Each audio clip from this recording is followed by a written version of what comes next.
21. 22. 25. 16. 14. 16.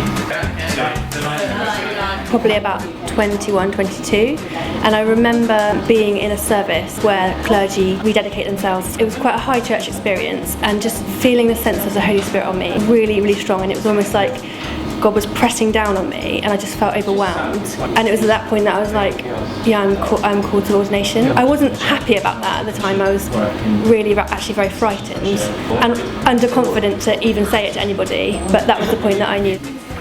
I was working with some students in St. Petersburg in Russia. While I was there, I felt this really strong sense that God was calling me to come back to England and to talk about Jesus and to talk about the love of God with people who'd never heard about him and about that love.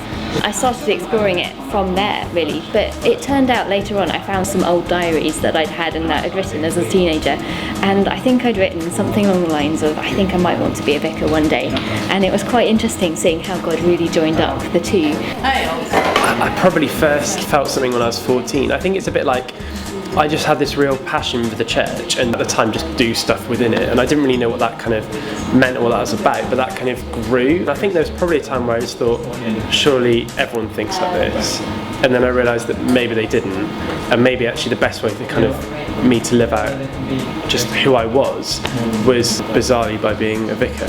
There was a point where I kind of couldn't have thought anything worse, because you see a model of what is and you think, oh well, that's it, and that's not me, therefore I can't be it.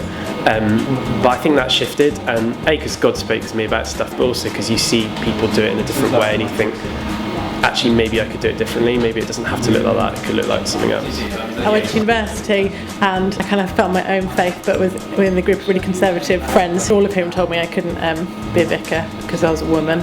That was really hard, and I knew all that time that's what I wanted to do. That's what I thought I was being called to, whereas all my friends were like, it's not possible. And then I actually had loads of healing prayer afterwards, and it is possible. So there.